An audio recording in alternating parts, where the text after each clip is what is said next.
إن الله وملائكته يصلون على النبي يا أيها الذين آمنوا صلوا عليه وسلموا تسليما.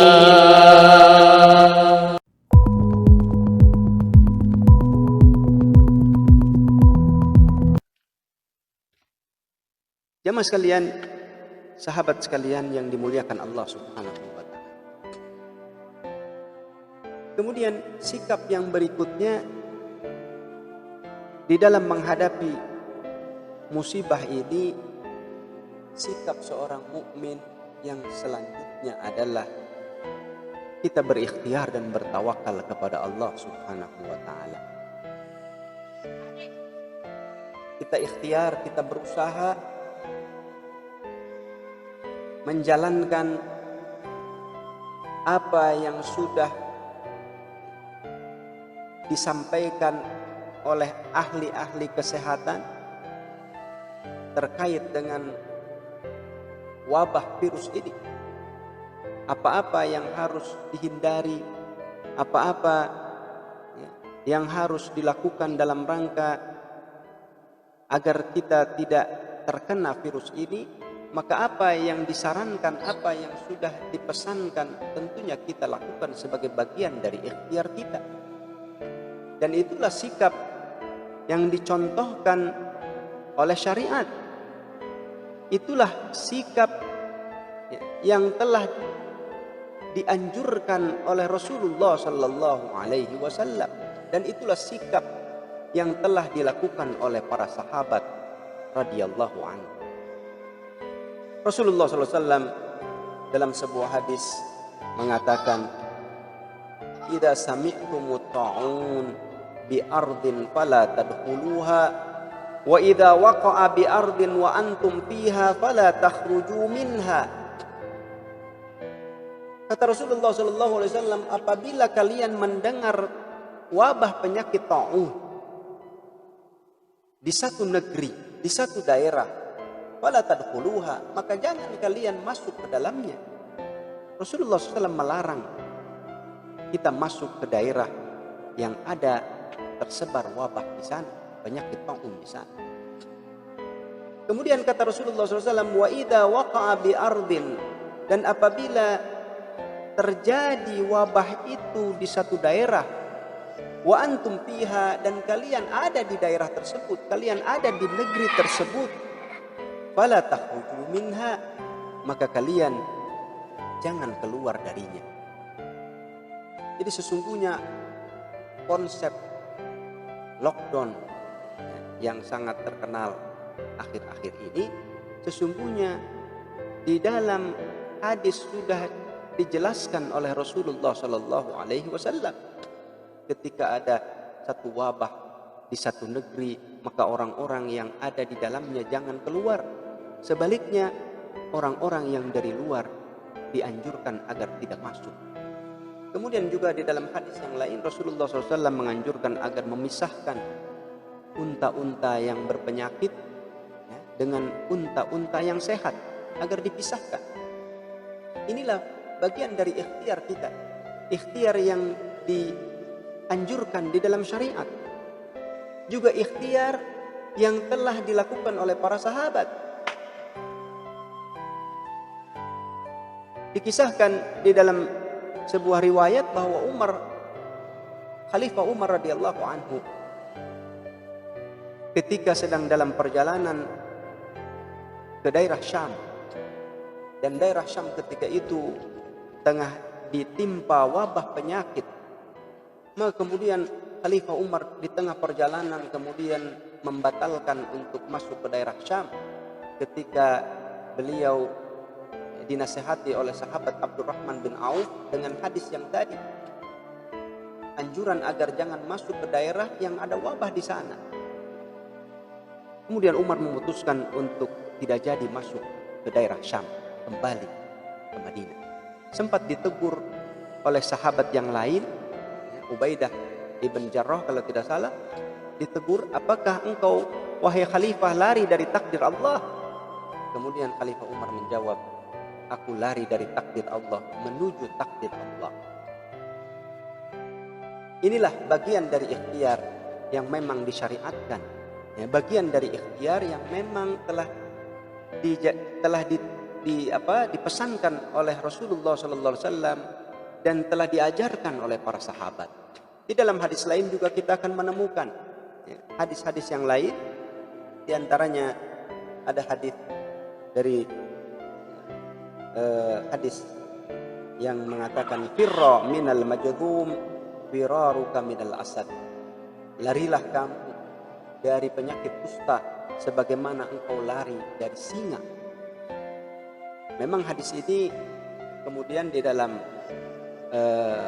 di dalam kajian Mukhtalaful Hadis, di dalam kajian hadis-hadis yang seakan-akan bertabrakan, hadis-hadis yang seakan-akan saling bertentangan, ini dijadikan salah satu cara atau salah satu solusi di dalam mendudukkan hadis-hadis yang bertentangan.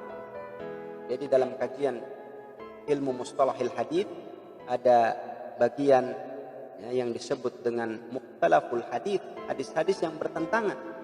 Di dalam menyelesaikannya diantaranya adalah dengan melakukan dengan mencari sejarah hadis tersebut, menelusuri hadis tersebut mana yang lebih dulu dan mana yang datang kemudian. Maka ketika diketahui mana yang lebih dulu dan mana yang datang kemudian, maka di sana dijadikan hadis yang datang kemudian itu adalah hadis yang memansuh, hadis yang menghapus hadis yang sebelumnya. Kemudian yang kedua adalah dengan cara thariqatul jam'i, dengan cara menggabungkan hadis-hadis tersebut. Thariqatul jam'i artinya hadis tersebut didudukan maknanya oleh para ulama, hadis ini adalah maksudnya begini dan hadis yang satunya lagi adalah maksudnya seperti ini. Itu disebut dengan thariqatul jam'i. Dan hadis yang tadi firra minal majdhum firaruka minal asad, larilah kamu dari penyakit kusta sebagaimana engkau lari dari singa. Ada hadis yang lain yang seakan-akan bertentangan dengan hadis ini. Sabda Rasulullah SAW, la adwa wala tiarah. Tidak ada penyakit menular, tidak ada tiarah, tidak ada tiarah, percaya kepada tahayul, percaya kepada burung, sesuatu yang tahayul, tidak ada. Dalam hadis ini seakan-akan bertentangan. Rasulullah SAW menyatakan dalam satu hadis, larilah kamu dari penyakit kusta yang menular sebagaimana larimu dari singa. Lalu hadis yang ini meniadakan penyakit menular. Bagaimana kemudian para ulama mendudukan kedua hadis ini dengan thariqatul jam'i, didudukan bahwa maksud hadis tidak ada penyakit menular itu artinya adalah tidak ada penyakit yang menular dengan sendirinya. Tidak ada penyakit yang menular dengan sendirinya, karena penyakit itu menular atas izin Allah Subhanahu wa taala. Demikian juga sabda Rasulullah SAW, larilah kamu dari penyakit kusta sebagaimana larimu dari singa. Di sini Rasulullah SAW menyuruh kita berikhtiar, menyuruh lari, tetapi itu pun tidak kemudian juga menutup kemungkinan terkena penyakit jika Allah Subhanahu wa taala menghendaki. Kalau Allah Subhanahu wa taala menghendaki, maka tidak ada yang bisa menolak.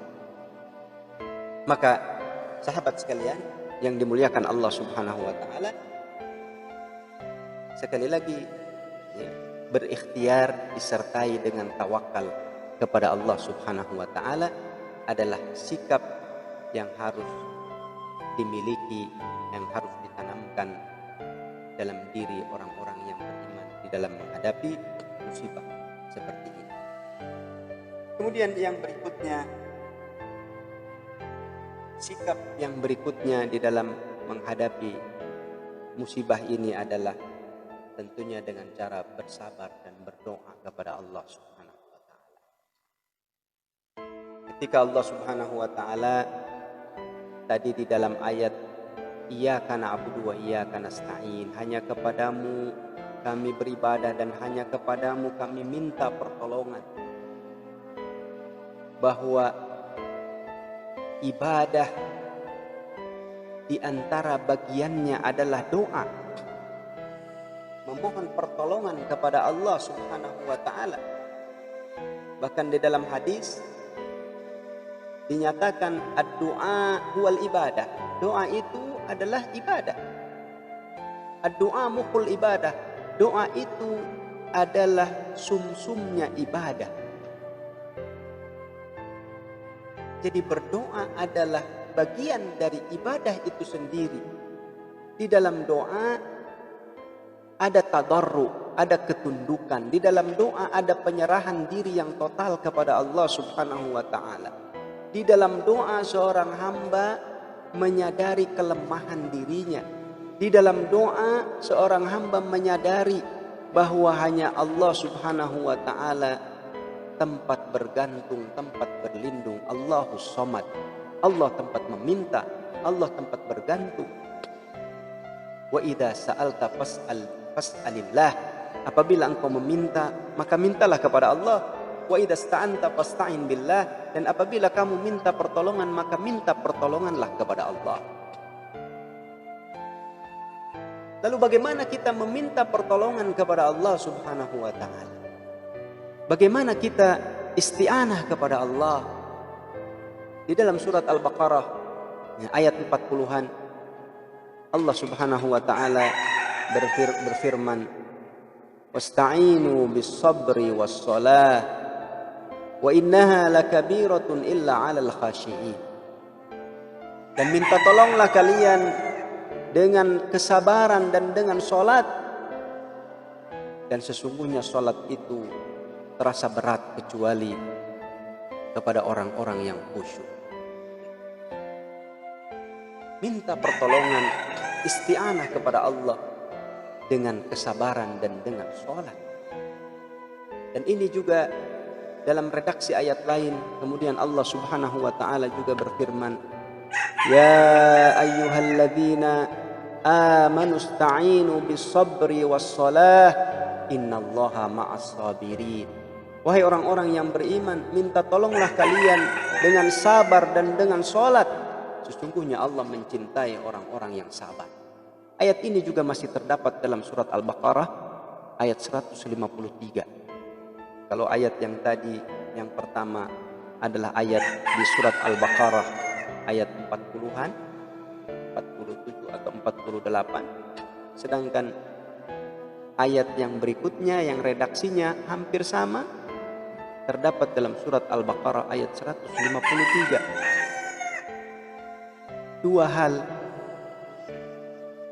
cara kita meminta pertolongan kepada Allah Subhanahu wa taala, melalui sholat dan melalui sabar. Kita minta pertolongan kepada Allah Subhanahu wa taala dengan cara sholat, karena sholat adalah media komunikasi seorang hamba kepada Allah Subhanahu wa taala. Di dalam sholat terjadi komunikasi, sebagaimana dalam hadis qudsi tentang surat Al-Fatihah, bahwa Allah Subhanahu wa taala menjawab setiap bacaan Al-Fatihah hambanya. Ketika hamba membaca Bismillahirrahmanirrahim, maka Allah balas, Allah jawab, "Hambaku telah memujiku." Alhamdulillahirabbil alamin, hambaku telah menyanjungku, telah memujiku.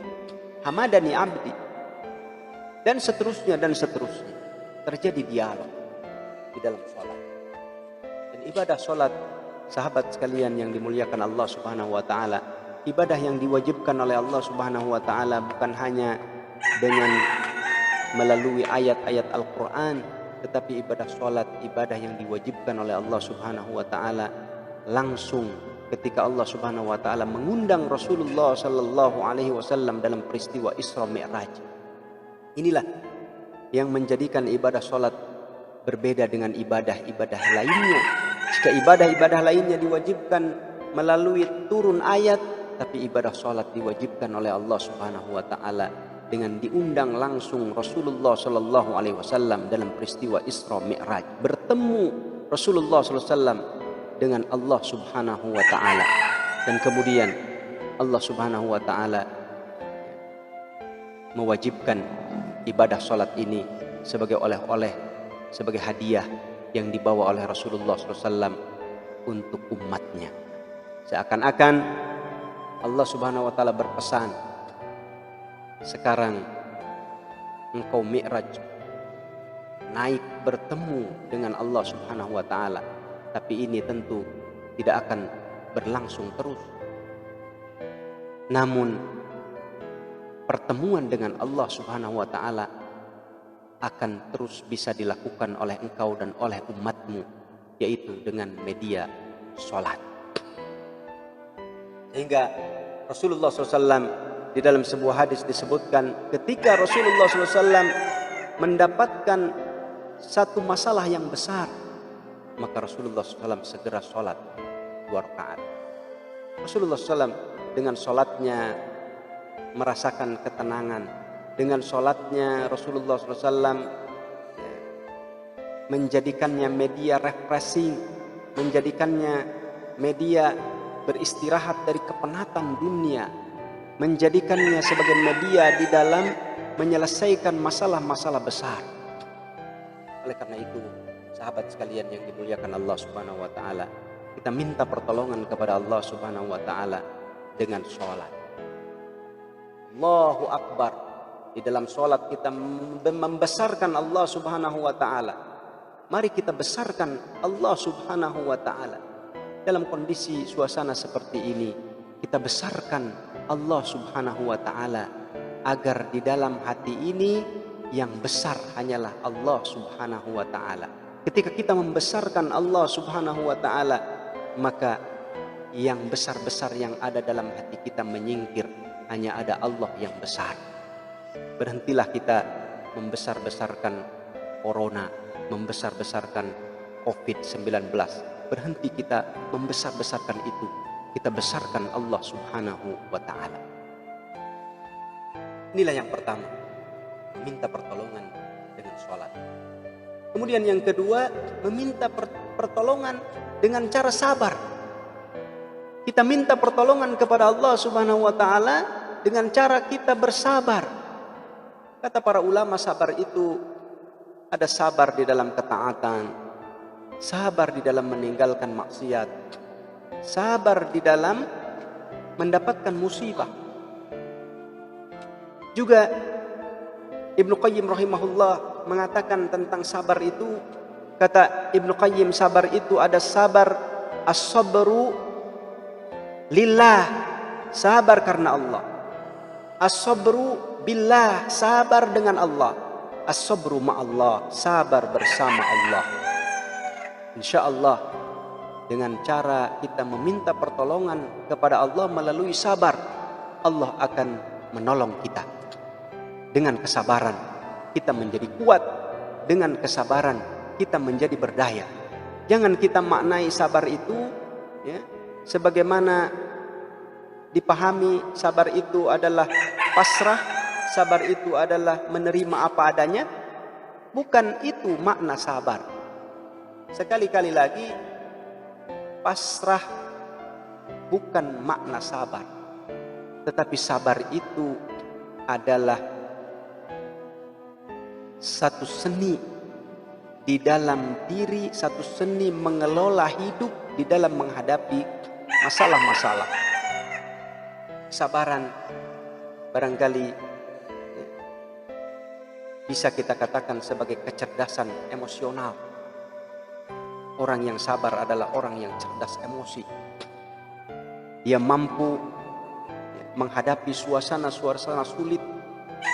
Orang-orang yang sabar adalah orang-orang yang mampu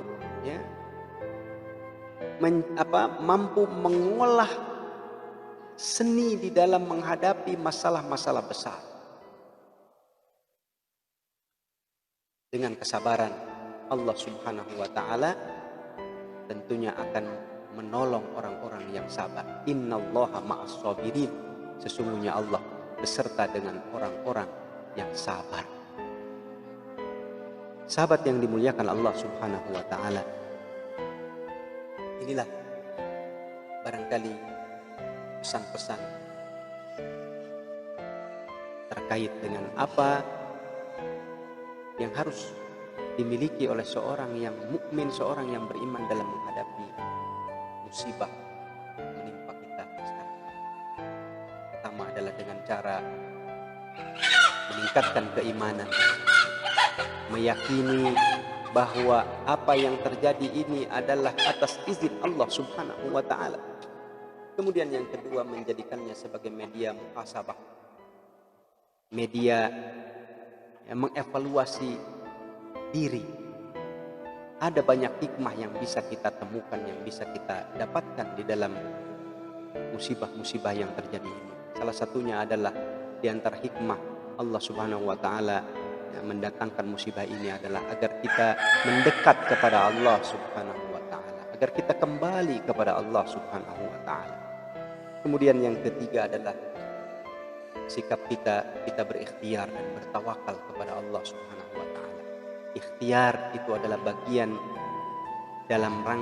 itu adalah bagian yang diajarkan Rasulullah SAW dan telah dilakukan oleh para sahabat di dalam menghadapi musibah, di antaranya di dalam menghadapi wabah taun, mereka melakukan ikhtiar.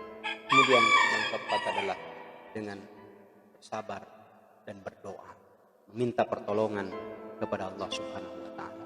Mudah-mudahan Allah Subhanahu wa Ta'ala melindungi kita semua dari wabah penyakit ini. Mudah-mudahan Allah Subhanahu wa Ta'ala cepat mengangkat wabah penyakit ini dari negeri kita dan dari negeri-negeri kaum muslimin, dari negeri-negeri semuanya diangkat oleh Allah Subhanahu wa Ta'ala. Aqulu qouli hadza wa astaghfirullahal azim li wa lakum. Subhanakallahumma wa bihamdik asyhadu an la ilaha illa anta astaghfiruka wa atubu ilaik. Assalamualaikum warahmatullahi wabarakatuh.